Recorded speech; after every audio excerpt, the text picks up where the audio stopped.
할렐루야. 복음비전교회 주일 예배 오신 여러분을 주님의 이름으로 축복하고 환영합니다.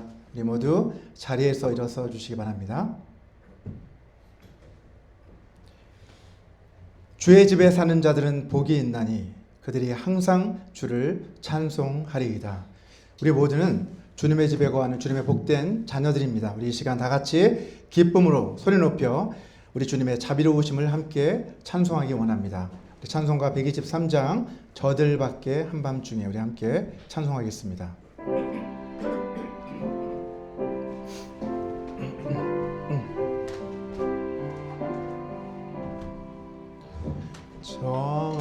저들 밖에 한밤중에 양틈에 자던 목자들 전사들이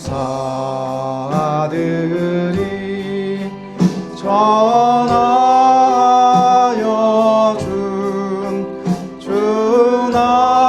준하신 소식 들었네.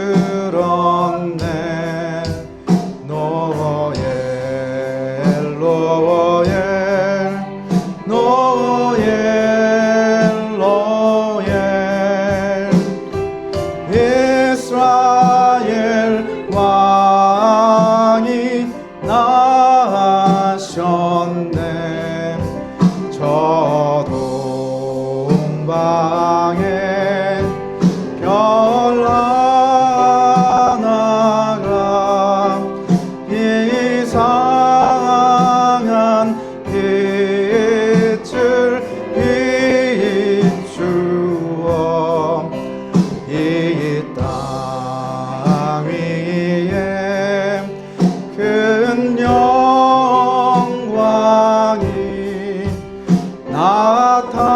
나타날 징조 보였네.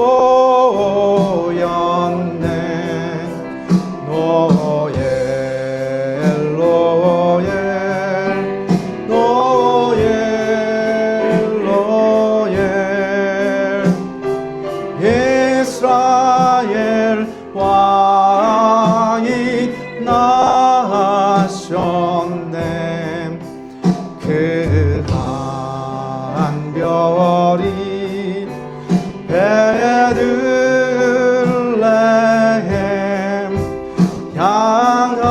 향하여 바로 가더니 아기 예수 누우신지 그 위에 오자 멈췄네.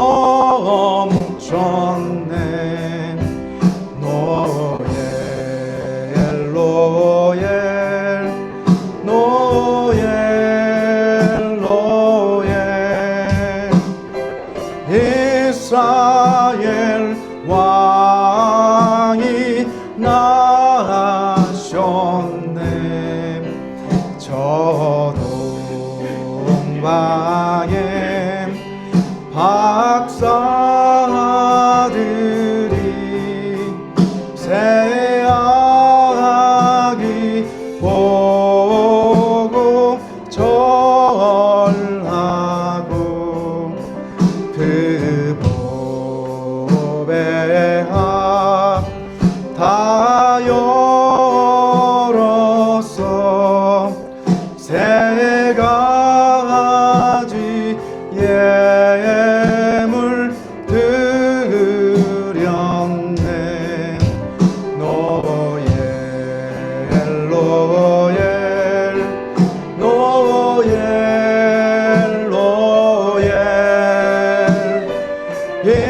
이스라엘 왕이 나셨네.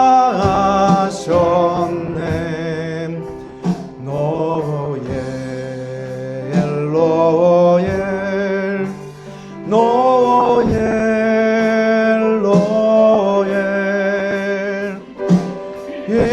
이스라엘 왕이 나셨네.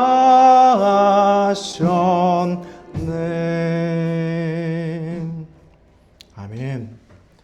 우리 계속해서 주의 이름 높이며 우리 함께 기쁨으로 찬양하겠습니다.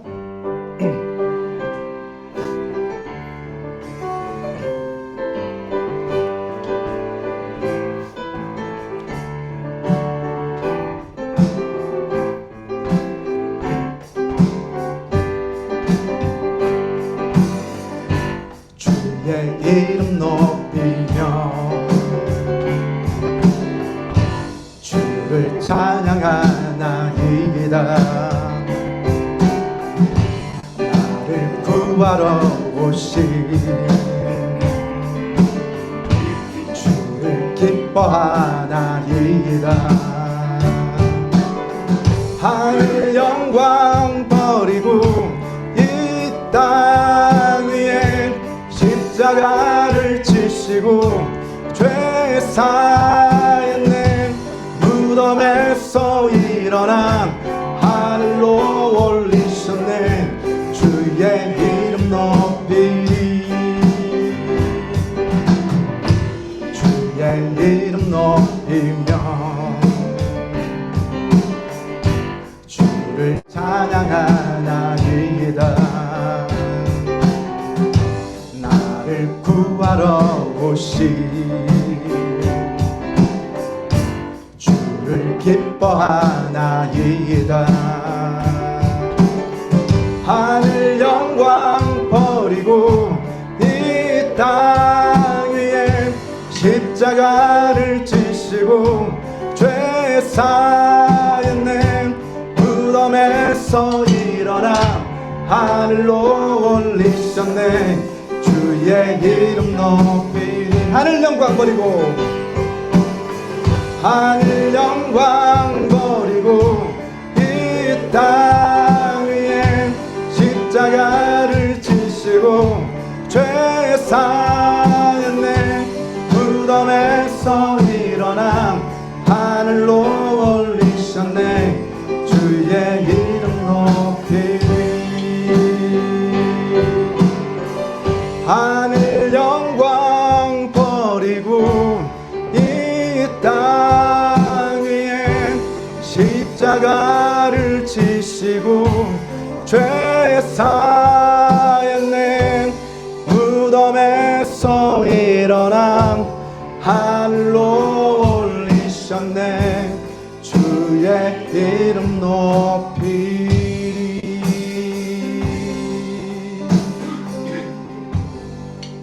아멘.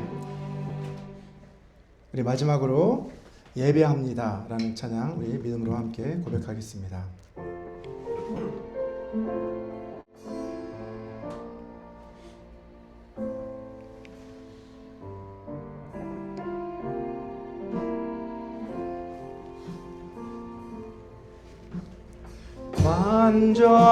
완전하신 나의 주 의의 길로 날 인도하소서. 행하신 모든 일 주님의 영광 다 경배합니다. 예배합니다. 찬양합니다. 주님만 날 다스리소서. 예배합니다. 찬양합니다. 주님 홀로 높임 받으소서. 완전하신 나의 주 의의 길로 날 인도하소서. 하신 모든 일 주님의 영광 다 경배합니다.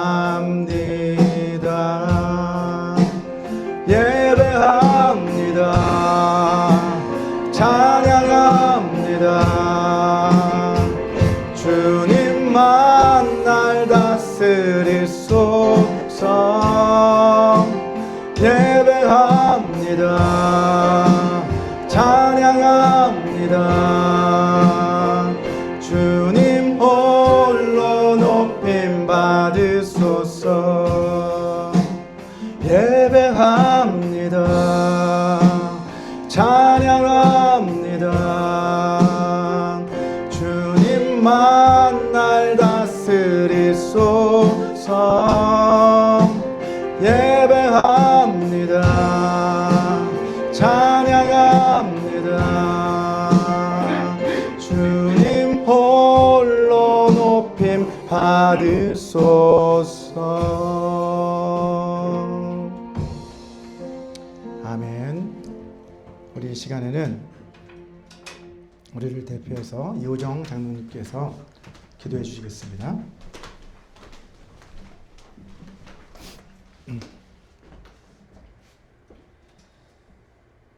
지존하신 하나님, 영광을 돌리옵나이다. 아멘. 저희들의 뜻을 헤아리고 이 자리까지 불러주신 은혜에 또한 감사를 또한 드립니다. 아멘. 홀로 영광 받으시는 귀한 예배 자리가 되게 하시고 저희들을 작은 도구로 사용하는 시간 되게 하여 주시옵소서. 아멘. 아버지. 지난 한 주간도 살아오면서 이모저모로 알게 모르게 지은 죄들, 또한 아버지 과거에 주님을 모르던 시제에 지었던 죄악까지들도 아버지 생각나게 하시고 기억나게 하셔서 온전히 회개함으로 깨끗함으로 주님을 맞이할 수 있도록 저희들의 심령을 붙잡아 주시고 씻어 주시옵소서. 아멘. 아버지. 늘 저희들은 제 이름을 고백하며 살아가게 하시고 아버지.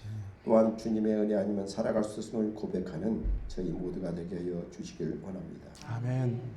저희들의 심령을 붙잡아 주시옵소서. 아멘. 가난한 심령 되게 하시고 주님을 사모하는 심령 되게 하셔서 아멘. 아버지. 예배의 자리에 기도하는 자리에 저희들이 갈급함이 있게 하시고 간구함이 있게 하여 주시옵소서. 아멘. 아버지 하나님, 아버지 하나님 뜻에 있어서 저희들을 이곳에 옮기셨으면 이 빈자리가 채워줄 줄 믿습니다. 아멘. 아버지. 저희들의 믿음이, 저희들의 언행이, 저희들의 모든 것들이 그런 작은 방주가 되게 하시고 도구가 되게 하셔서 이 성전이 차고 넘치는 은혜가 있게 하여 주시옵소서. 아멘. 저희들의 뜻이 아니고 오직 하나님의 뜻이 이루어지는 그런 성전이 되기를 원합니다. 아멘. 아버지. 아버지 하나님, 아버지 하나님 뜻이 어디에 있습니까? 어디에 있습니까? 주님 말씀하여 주시옵시고 아버지. 저거를 도구로 사용하여 주시옵소서. 아멘. 아버지 하나님 감사합니다. 날마다 감사하지 못한 저희들이 아버지 하나님 어리석게도 세상과 더불어 살아간 저희들을 용서하여 주시옵시고 아버지. 저희들의 가정에, 사업장에, 자녀에게 늘 함께하여 주셔서 저희들이 간구하지 않은 것까지도 주님이 채워줄 줄 믿습니다. 아멘. 너희는 먼저 그의 나라와 의를 구하라 하신 주님, 너희는 세상의 빛과 소금이라 하신 주님, 너희가 내 안에 거하고 내 말이 너희 안에 거하면 무엇이든지 구하라 그러면 이루리라 하신 주님, 저희들이 자신을 돌아보게 하여 주시옵소서. 아버지. 과연 제가 하나님 뜻가도 있고 하나님 말씀 가득 거하는 자인지 돌아보게 하시고 날마다 되새기며 자신을 돌아보게 하시고 아버지 회개하는 마음, 감사하는 마음으로 살아가게 하여 주시옵소서. 아멘.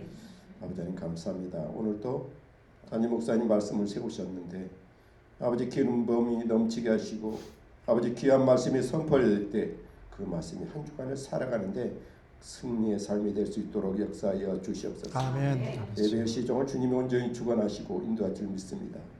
감사하고 우리 주 예수 그리스도 받들어 감사함으로 기도합나이다. 아멘.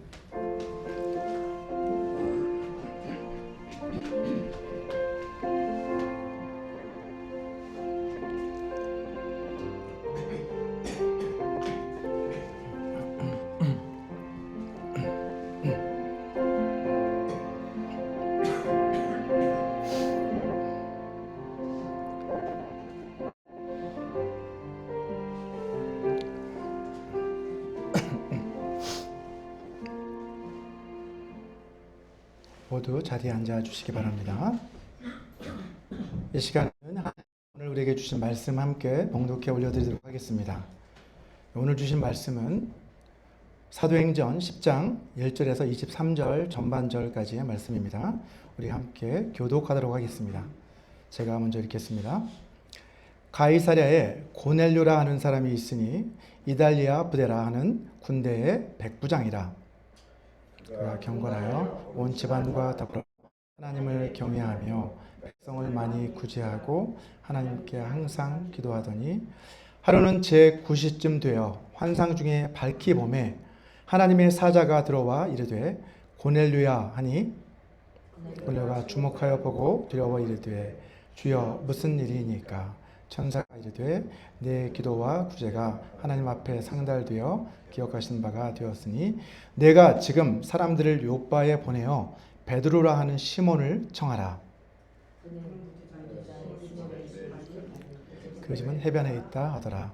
마침 말하던 천사가 떠나매 고넬료가 집안 하인 둘과 부하 가운데 경건한 사람 하나를 불러 이 일을 다 이루고 요바로 보내니라. 이튿날 그들이 길을 가다가 그 성에 가까이 갔을 그때에 베드로가 기도하려고 지붕에 올라가니 그 시각은 제6시더라. 그가 시장하여 먹고자 하매 사람들이 준비할 때에 황홀한 중에 하늘이 열리며 한 그릇이 내려오는 것을 보니 큰 보자기 같고 내 귀를 메어 땅에 들이웠더라. 그 안에는 땅에 있는 각종 네 발 가진 짐승과 기는 것과 공중에 나는 것들이 있더라. 또 소리가 있으되 베드로야 일어나 잡아먹어라 하거늘 베드로가 이르되 주여 그럴 수 없나이다. 속되고 깨끗하지 아니한 것을 내가 결코 먹지 아니하였나이다 한데 또 두 번째 소리가 있으되 하나님께서 깨끗하게 하신 것을 내가 속되다 하지 말라 하더라. 이런 일이 3번 있은 후 그 그릇이 곧 하늘로 올려져 가니라. 베드로가 본 바 환상이 무슨 뜻인지 속으로 의아해 하더니 마침 고넬료가 보낸 사람들이 시몬의 집을 찾아 문 밖에 서서 불러 묻되 베드로야 하는 시몬이 여기 수숙하느냐 하거늘 베드로가 그 환상에 대하여 생각할 때에 성령께서 그에게 말씀하시되 두 사람이 너를 찾으니 일어나 내려가 의심하지 말고 함께 가라. 내가 그들을 보내었느니라 하시니 베드로가 내려가 그 사람들을 보고 이르되 내가 곧 너희가 찾는 사람인데 너희가 무슨 일로 왔느냐? 그들이 대답하되 백부장 고넬료는 의인이요 하나님을 경외하는 사람이라. 유대 온 족속이 칭찬하더니 그가 거룩한 천사의 지시를 받아 당신을 그 집으로 청하여 말을 들으려 하느니라 한데 베드로가 불러들여 유숙하게 하니라. 우리가 사는 이 세상에는 수많은 경계들이 있습니다. 국가와 국가 사이에 국경선이 있고 사유재산과 공공의 그 영역을 나누는 담장들이 있고요. 그리고 우리 마음속에 그어진 그런 경계선들도 있습니다. 이러한 경계들은 때로는 필요하고 유익한 게 있긴 하지만 때로는 사람들 사이를 갈라놓고 단절시키는 그런 역할을 하기도 하죠. 자, 그런데 우리 그리스도인들 가운데서도 이 성 속의 경계를 그 담을 그어놓고 신앙생활을 하는 그러한 사람들이 의외로 많습니다. 이런 사람들은 주일에 교회에 예배드리고 봉사하는 것은 거룩한 일이고 생활비를 벌기 위해서 직장에 나가 일하는 것은 속된 일이라고 그렇게 생각합니다. 또 목회자나 선교사로 일하는 것은 거룩한 직업, 그래서 성직이라고 부르고 사업을 하거나 직장 생활을 하는 것은 세상 일이라고 그렇게 구분을 합니다. 심지어 여가 시간에 대중가요를 듣거나 TV 드라마를 시청하는 것조차도 어떻게 생각합니까? 그것은 새 속에 물들어서 타락한 것이다라고 그렇게 하는 사람들도 있습니다. 그런 이분법적 그런 사고방식에 빠져서 살아가는 사람들은 자기도 모르는 그 사이에 스스로 우리 안에 내면의 신앙의 그 담을 그렇게 높게 쌓아 올려가고 있습니다. 오늘 우리가 함께 살펴볼 사도행전 10장 1절에서 23절까지의 이 말씀은 초대교회가 맞이한 또 하나의 아주 중요하고 위대한 그러한 전환점에 대해서 기록을 하고 있습니다. 바로 하나님께서 베드로를 통해서 이방인 선교의 문을 활짝 여신 사건이 바로 오늘 본문의 사건입니다. 이 사건은 단순히 베드로가 이방인 인류를 만나게 되었다라는 그런 이야기가 아니라 당시 주님의 제자들이 가지고 있었던 거룩함, 그 성에 대한 성스러움에 대한 그러한 고정관념을 아주 뿌리째 흔들어버리는 그러한 사건이라고 평가할 수 있습니다.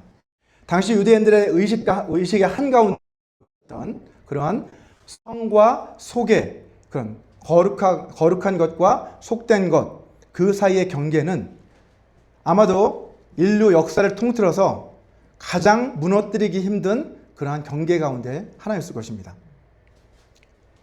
자, 화면에 한번 그림을 좀 띄워주시기 바랍니다.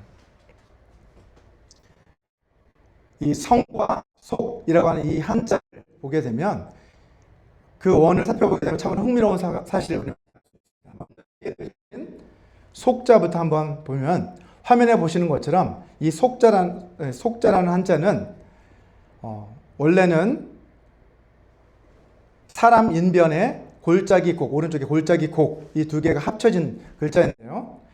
마치 골짜기 곡자를 보면 어떻게 생겼어요? 이렇게 팔자 밑에 집 같은 모양이 있잖아요. 그래서 이걸 보면 골짜기 사이에 집이 있는 그 모양을 형성한 것이라고 생각할 수 있습니다. 이처럼 속되다라는 것은 어떤 거예요? 속세, 이런 건 뭐예요? 속은 사람들이 골짜기 아래 모여 사는 그러한 모습을 형상화한 글자라고 볼 수 있습니다. 자, 성경에 보면 하나님께서는 주로 어디에 계신 분으로 보셨어요? 하늘에 계시기도 하지만 북방 높은 산, 그죠? 그래서 높은 산에 거하시는 분이다라고 이렇게 또 묘사가 되곤 합니다. 자, 그런데 이렇게 산 높이 계신 하나님과 달리 사람들은 산 아래, 저 골짜기 아래 모여 사는 존재다라고 하는 그런 의미가 어떻게 보면 이 속자에 담겨 있다고 볼 수 있겠죠. 결국 이 속이라는 것은 사람들이 모여 사는 골짜기, 곧 다른 말로 바꾸면 우리가 살아가는 일상의 삶의 자리를 의미하는 것이죠. 자, 그 다음 그림을 한번 보여주시기 바랍니다. 그 다음으로 한번 성자를 살펴보게 되면 원래 성스럽고 거룩하다는 뜻이잖아요. 그런데 이 단어를 보면 위에 귀 이자, 오른쪽에는 입 구자가 있잖아요. 그리고 그 아래 왕자 같이 보이지만 사실은 빼어날 정자입니다.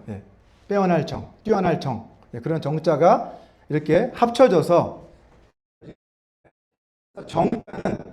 빼어날 정자는 그 위에 이렇게 한 획이 그어져 있는데 이렇게 그어져 있잖아요. 그것이 사실은 사람을 나타낸다고 합니다. 그래서 이 사람이 마치 흙 위에 올라서 있는 모습을 형성한 것이 정자라는 거죠. 근데 이것은 고대의 흙 무더기 위에 올라가 있는 그 사람의 모습을 형상한 것으로 그 사람이 빼어난 사람, 탁월한 사람을 가리킬 때 사용하는 단어였습니다. 글자였습니다. 시절에 단상이나 어떤 제단에 올라가서 하늘과 땅을 중보하는 어떤 지도자나 제사장들을 가리키는 단어가 바로 이 정자였다는 것이죠.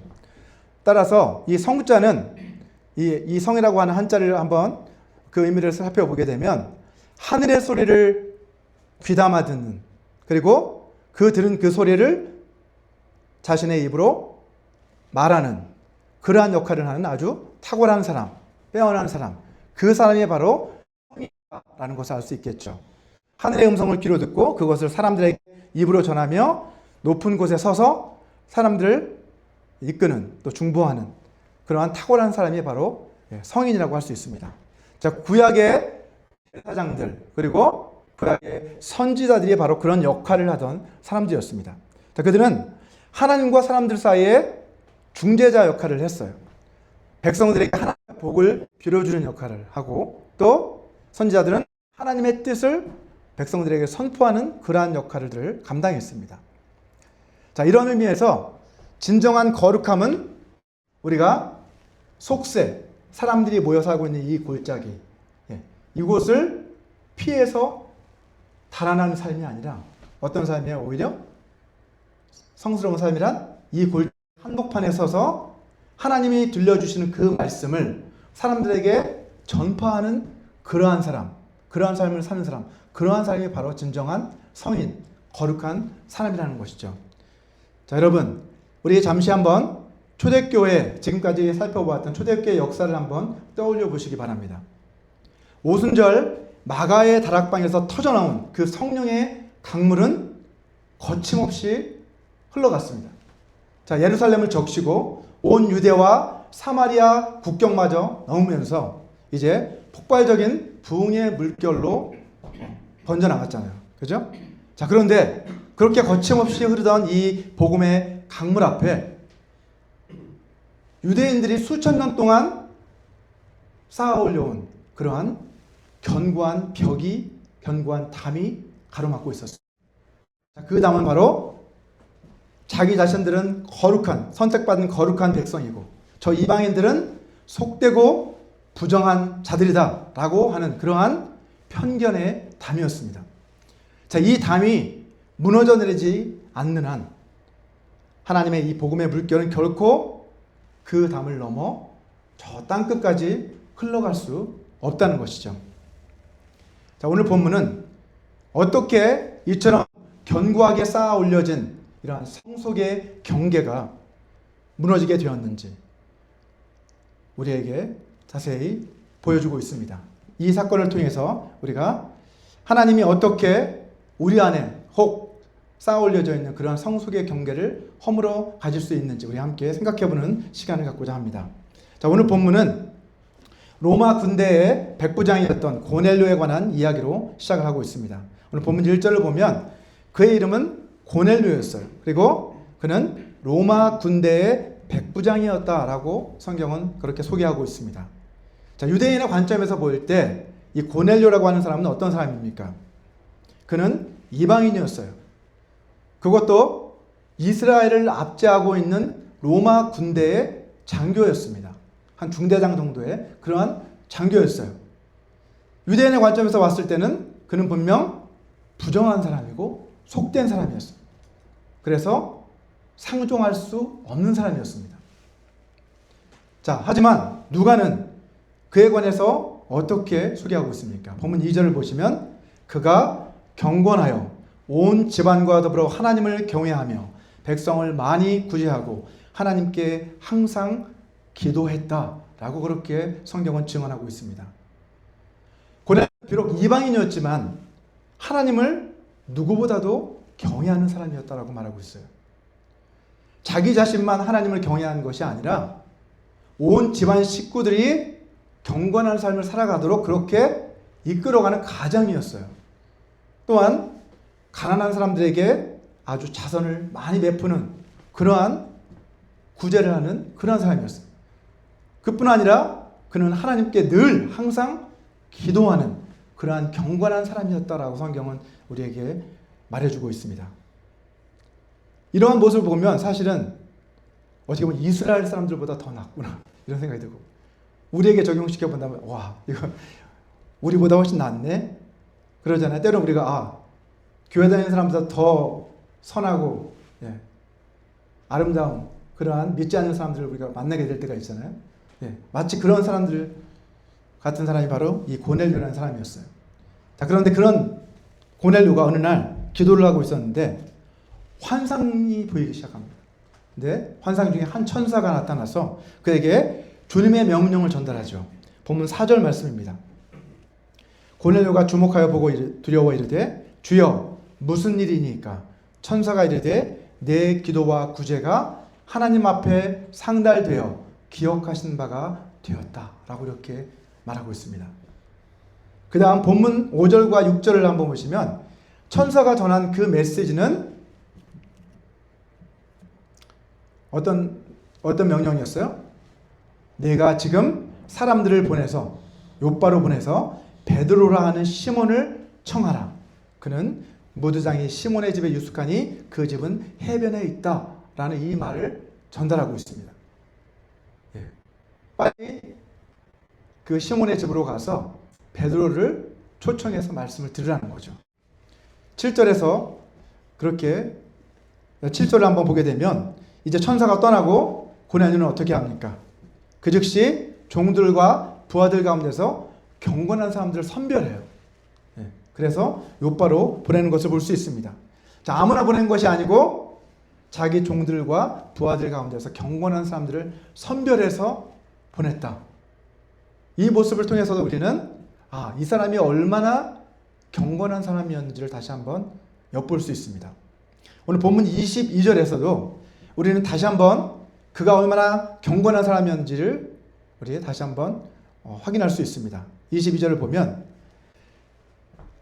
베드로가 보낸 그 부하와 종들이 베드로가 아니죠. 베드로에게 보낸 고넬료가 베드로에게 보낸 그 종들을 그 부하가 어떠한 고백을 합니까? 우리 주인인 어떤 분이다? 의인이요 하나님을 경외하는 사람이라 유대 온 족속이 그를 칭찬한다. 그러다가 천사의 지시를 받아 우리가 이렇게 왔다라고 그렇게 이야기하는 것을 우리는 볼 수 있습니다. 자, 이것을 봤을 때도 고넬료는 자기가 거느리고 있던 그 사람들에게도 존경받는, 그죠? 그들이 보기에도 아주 경건한 그러한 사람이었던 것이 틀림없습니다. 이처럼 고넬료는 유대인들이 보기에는 속된 사람이었지만 하나님 보시기에는 참된 경건을 실천하는 그러한 성스러운 삶을 살아가는 그런 사람이었습니다. 자, 하나님께서는 이방 선교의 문을 여시기 위해 이제 한 사람에 주목하셨어요. 바로 이 고넬료라고 하는 사람이었습니다. 이 사람의 그 경건한 모습을 주목하시고 이제 그에게 천사를 보내신 거죠. 그리고 그에게 베드로를 청해 말씀을 들으라고 명령하십니다. 자, 유대인들이 부정하게 여기던 그 이방인이 기도했을 때 하나님께서 그 기도를 들으신 것을 볼 수 있어요. 내 기도가 상달되었다라고 천사가 이야기합니다.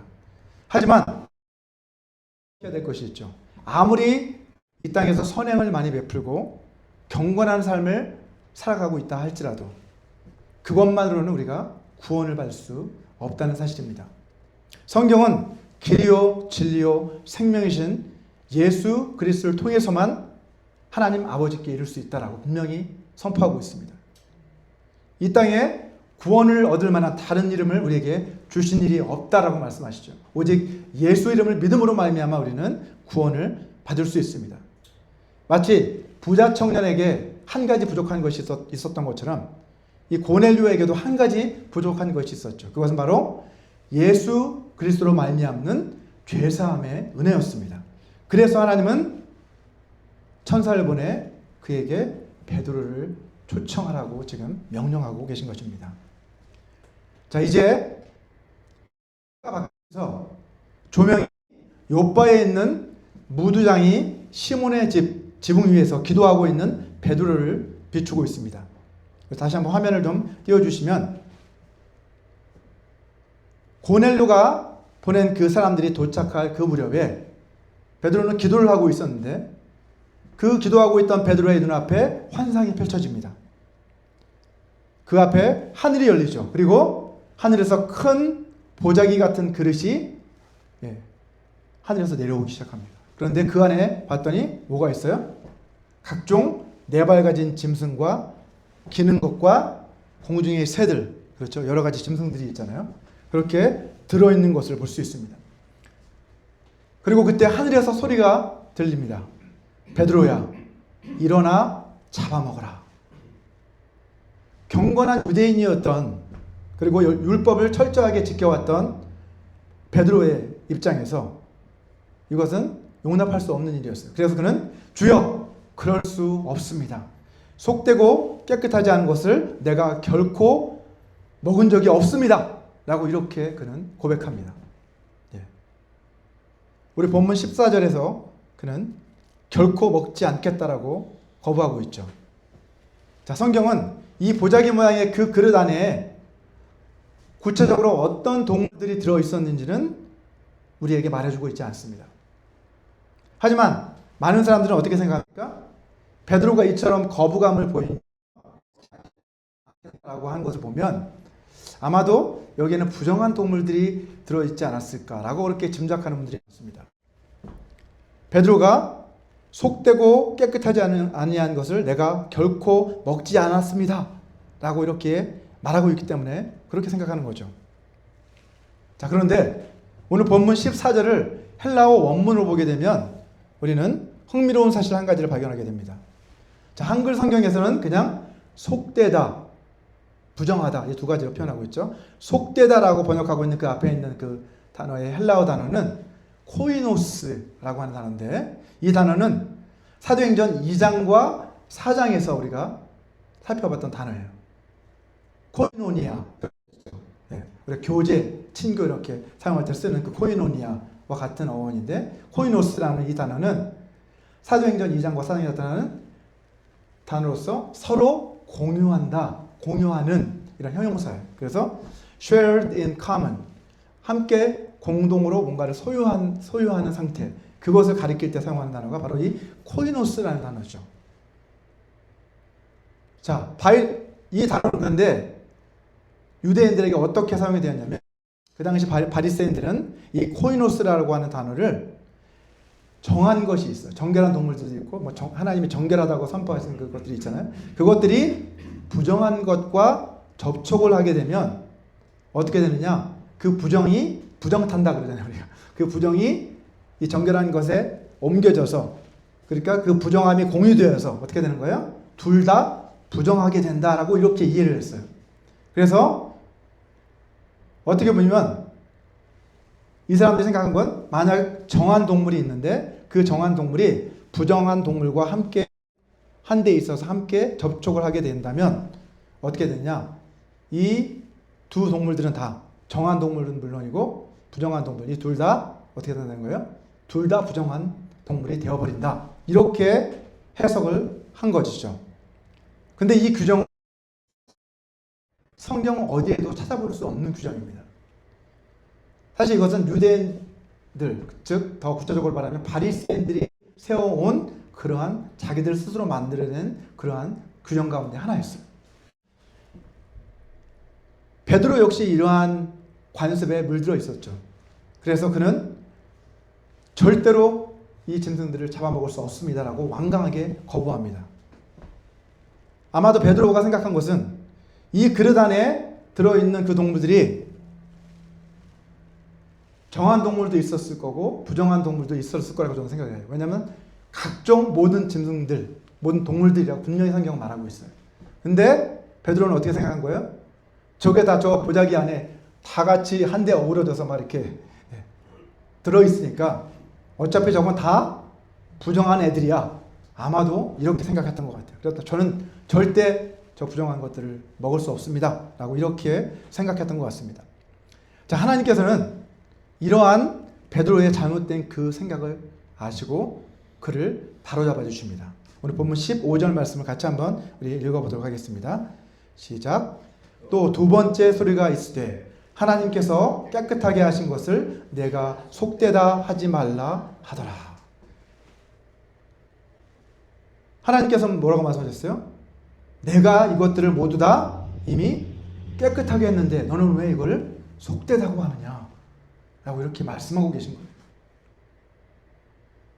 그 다음 을 보면 하나님께서는 이방인들이 다 부정하다라고 그렇게 생각하고 있던 베드로의 마음속에는 그런 생각이 있었죠. 그런 편견이 있었어요. 그런데 그 편견의 벽을 하나님께서 치기 위해서 그 환상, 동일한 환상을 몇 번에 걸쳐서 3번에 걸쳐서 반복해서 보여주셨다라고 말씀하고 있어요. 베드로는 3이라는 숫자가 많이 연관되어 있죠. 3번을 부인하고 3번이나 주님께 내가 나를 사랑하느냐라고 이렇게 말씀을 드렸고, 또 이번에는 3번이나 참 희한한 환상을 보는 경험을 하게 됩니다. 여기에서 그치지 않죠. 하나님께서는 이어서 어떻게 하십니까? 본문 19절과 20절을 보면 하나님께서는 베드로에게 직접 성령의 음성을 통해서 그 환상이 어떤 의미인지를 가르쳐 주십니다. 베드로가 그 환상에 대하여 생각할 때, 의아하게 생각할 때 성령께서 그에게 말씀하십니다. 2 사람이 너를 찾아올 건데 일어나 내려가 의심하지 말고 함께 가라. 내가 그들을 보냈다라고 그렇게 말씀하시는 것을 볼 수 있습니다. 자, 여기서 우리가 한 가지 우리 삶에 적용해 볼 수 있는 것은 환상은 하나님께서 주시는 거잖아요. 그죠? 자, 그럴 때 이 환상이라는 것은 어떠한 역할을 한다는 걸 알 수 있어요? 그 환상 자체를 봤을 때 의미를 온전히 이해하지 못할 때가 있다는 거예요. 그냥 내 개인의 생각으로 환상을 바라보게 되면 잘못 오해할 수도 있다는 거죠. 하지만 무엇을 할 수 있어요? 환상은 자기 임의대로 해석해서는 안 되고 반드시 하나님의 말씀을 통해 확증, 검증이 되어야 한다는 것을 분명하게 이 사건은 우리에게 말씀해 주고 있습니다. 아마도 베드로는 이러한 성령의 음성을 들었을 때, 그리고 내려가 보니까 진짜 자신을 찾아온 이방인들이 있는 거예요. 자, 그러한 정황들에 놓여 있으면서 아마도 베드로는 그들의 말을 듣고 이제 하나님께서 지금 방금 전에 자신에게 보여주셨던 그 환상이 정말 어떤 것을 의미하는지 그 의미를 확실하게 그는 깨닫기 시작했을 것입니다. 오늘 본문 23절 전반절을 한번 보면 베드로는 어떻게 합니까? 그들의 말을 다 듣고 나서 그들을 집으로 불러들여 유숙하게 했다. 그 집에 머물게 했다라고 성경은 그렇게 이야기하고 있습니다. 사실 이것은 유대인들의 관습을 깨는 그런 파격적인 행동이었습니다.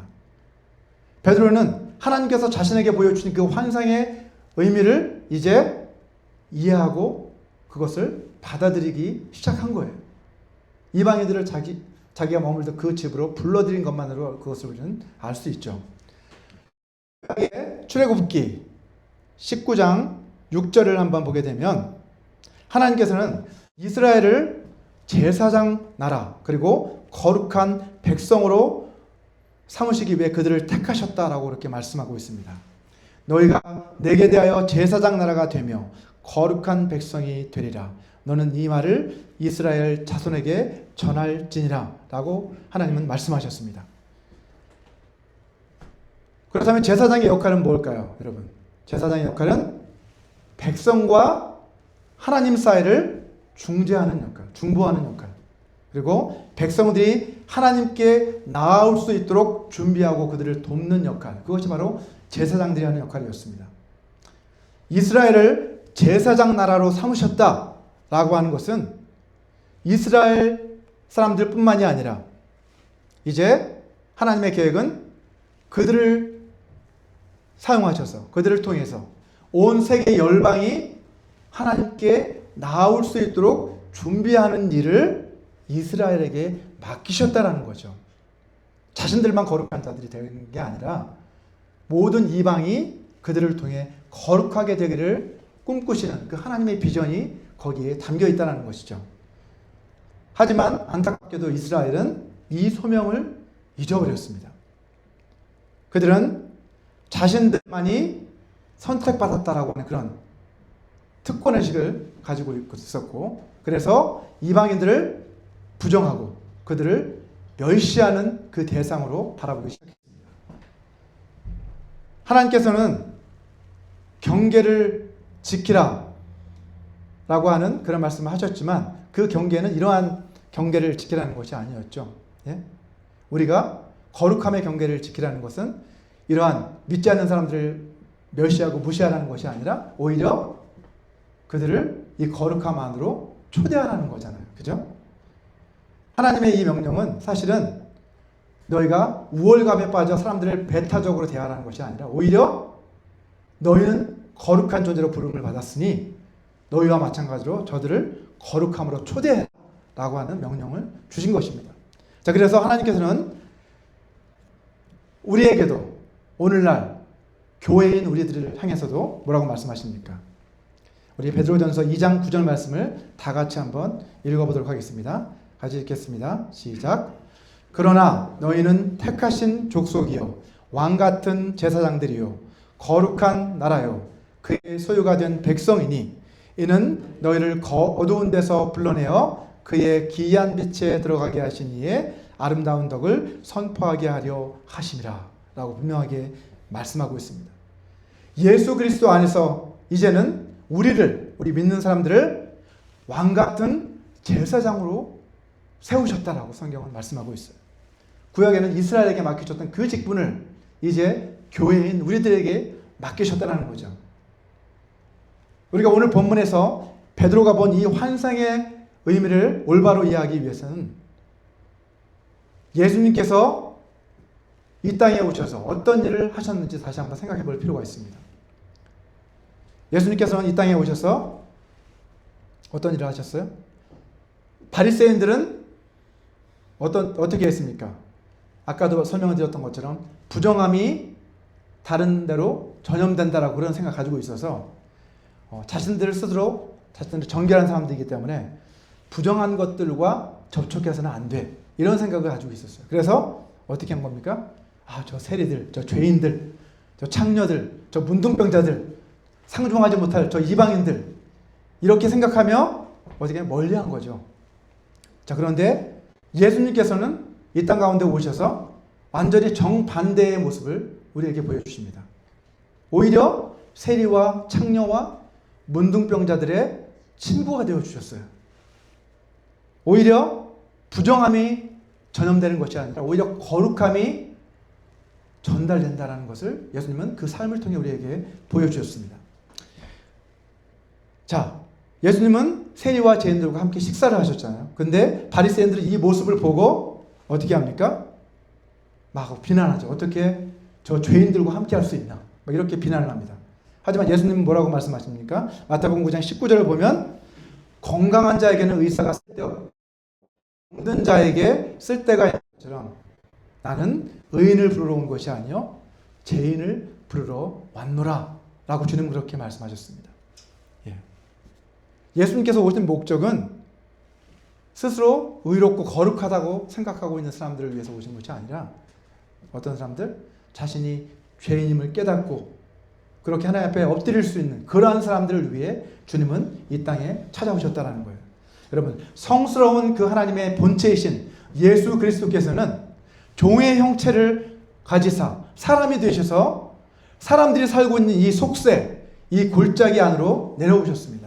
그리고 십자가를 지심으로 죄로 인해 하나님과 우리 인간 사이를 갈라놓고 서 있던 그 죄의 담을 예수님께서는 무너뜨리셨어요. 마태복음 27장 51절에서 보시는 것처럼 예수님께서 십자가에서 돌아가시고 운명하실 때 어떠한 사건이 벌어졌습니까? 성소의 휘장이 위로부터 아래로 찢겨져 내리는 것을 볼 수 있습니다. 이것은 무엇을 의미합니까, 여러분? 이게 대제사장만이 아니라 누구든지 예수님을 믿는 자들은 그 피를 힘입고 이제 성소로 담대히 나아갈 수 있게 되었다는 것이죠. 자, 그래서 히브리서 10장 19절과 20절은 이렇게 선포하고 있습니다. 우리 같이 한번 말씀을 읽어보도록 하겠습니다. 시작. 그러므로 형제들아, 우리가 예수의 피를 힘입어 성소에 들어갈 담력을 얻었나니 그 길은 우리를 위하여 휘장 가운데로 열어놓으신 새로운 살 길이요 휘장은 곧 그의 육체니라 라고 말씀합니다. 여러분, 십자가는 모든 경계를 허무신 그러한 이방인 사이에 가로막혀 있었던 그 담, 정함과 부정함을 구분하고 있던 그 담, 거룩한 것과 속된 것의 그 경계, 그 모든 것을 예수 그리스도께서는 십자가로 무너뜨리신 것이죠. 예수 그리스도께서 십자가에 쏟으신 그 보혈로 말미암아 우리는 모든 죄사함을 얻게 되었습니다. 하나님께서 깨끗하게 하신 것을 내가 속되다 하지 마라 라고 오늘 하나님께서는 베드로에게 말씀하십니다. 그 말씀은 어떤 말씀이에요? 이제 예수 그리스도의 보혈로 모두 깨끗해졌으니 내가 이제 아무것도 부정하다고 생각하지 말아라. 그러한 편견을 갖지 말아라 라고 그렇게 말씀하고 있는 거죠. 여러분, 성경은 성과 속은 서로 동떨어져 있는 것이 아니라고 말씀합니다. 성이 어떻게 되어야 한다? 그 거룩함이 속으로 들어와서 모든 사람이 성결에 이르는 그러한 삶을 살게 되는 것이 하나님의 뜻이라고 성경은 우리에게 분명히 가르치고 있습니다. 하나님께서는 내가 거룩하니 너희도 거룩하라 라고 우리에게 말씀하시죠. 하나님의 그 거룩하심이 우리 가운데, 부정했던 우리 가운데 들어오게 될 때 우리는 비로소 그 거룩함에 이를 수 있습니다. 거룩하신 성령님이 우리 안에 임하실 때, 내재하실 때 우리는 비로소 거룩한 하나님의 자녀로 살아갈 수 있게 되는 것이죠.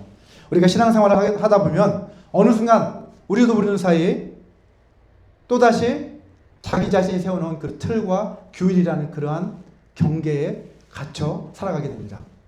또 우리 스스로 세워놓은 잘못된 어떤 생각과 틀, 규율을 만들어 놓고 우리는 그것이 마치 하나님의 뜻이라고 착각하면서 그렇게 살아갈 때도 있습니다.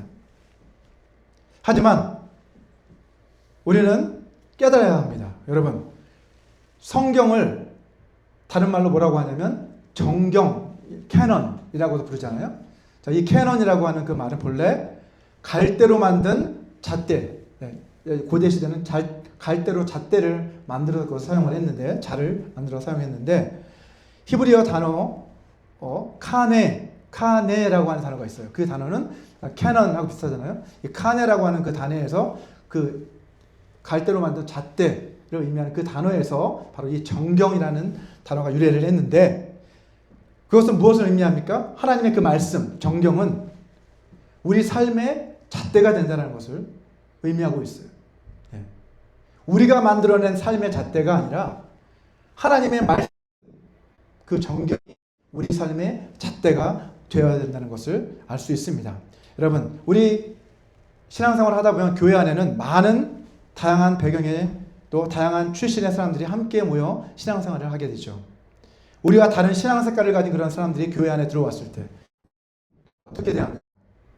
우리와 생각이 다르고 우리와 성향이 다르다고 해서 그런 사람들을 무조건 배척하면 안 됩니다.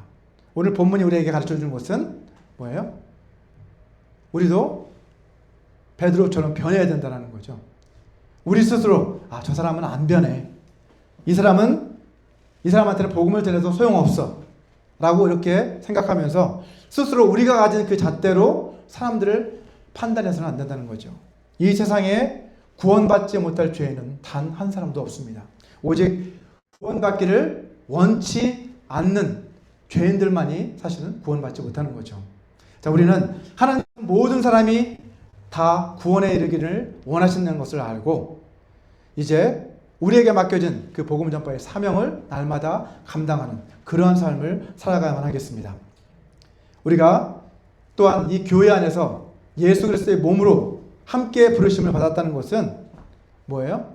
이제 나 혼자만의 생각을 가지고 살라는 것이 아니라 우리의 머리가 되신 머리가 모든 뜻을 가지고 그 몸을 움직이잖아요. 그처럼 예수 그리스도의 몸 안에, 교회 안에 들어온 사람들은 어떻게 살아야 한다는 거예요?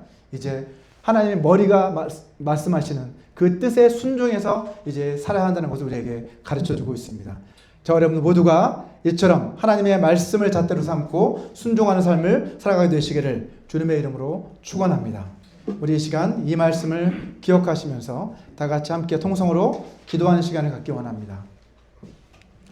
우리 기도하실 때 나 자신이 세워놓은 혹시 그러한 잣대가 혹시 있지 않는지, 그러한 벽이 있지 않는지 한번 살펴보면서 이러한 경계와 벽이 허물어질 수 있게 해달라고 우리 같이 기도했으면 좋겠습니다. 그리고 하나님이 거룩하신 것처럼 우리도 거룩한 삶을 살아갈 수 있게 해달라고 우리 다 같이 통성으로 함께 기도하겠습니다.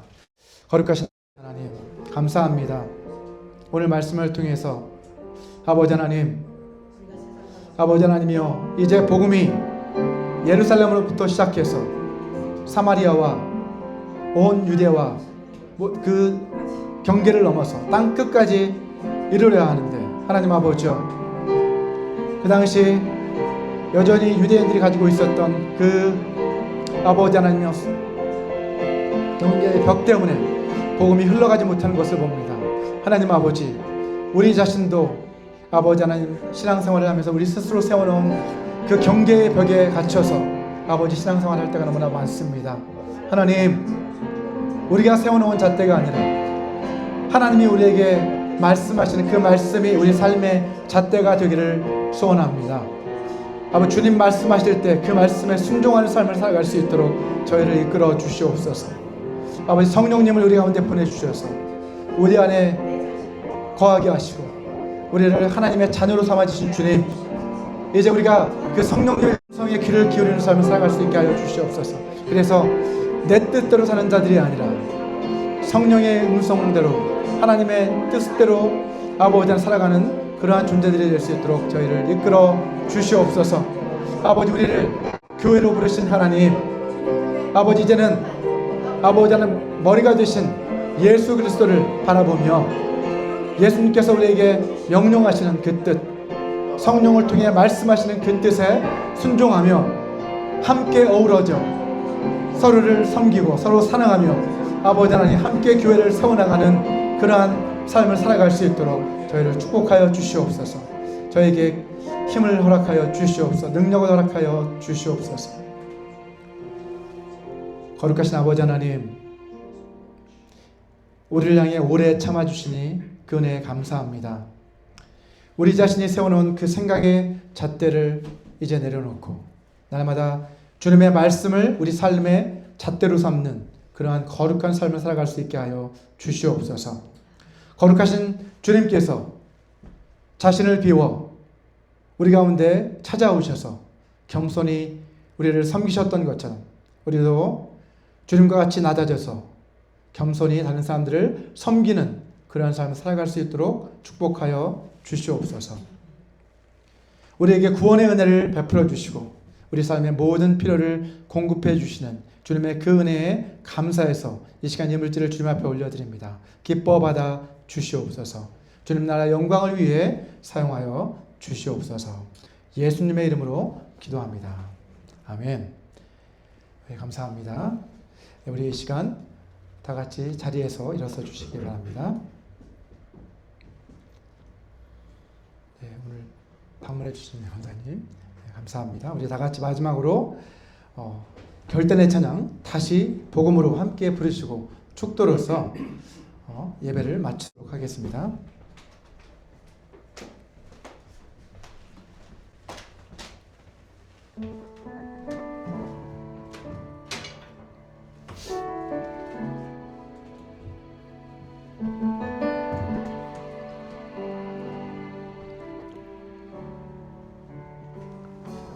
하나님 독생자 예수 그리스도 그분만이 오직 그와 진리 생명이라.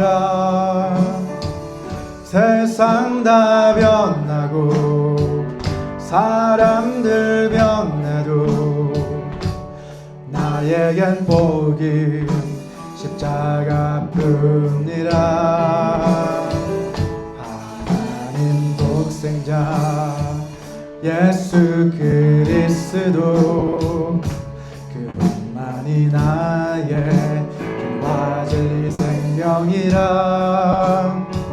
세상이 비웃고 사람들 떠나도 나에겐 복음 십자가뿐이라.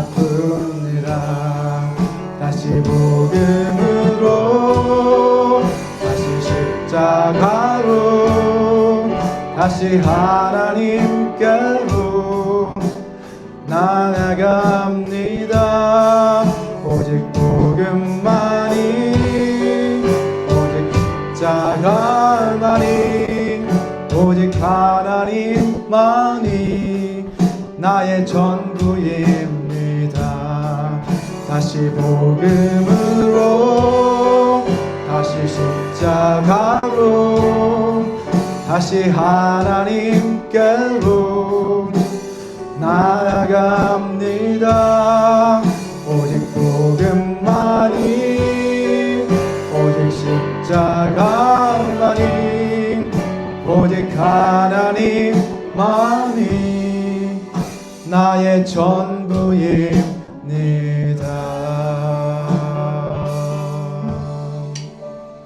아멘. 우리 함께 기도하시겠습니다.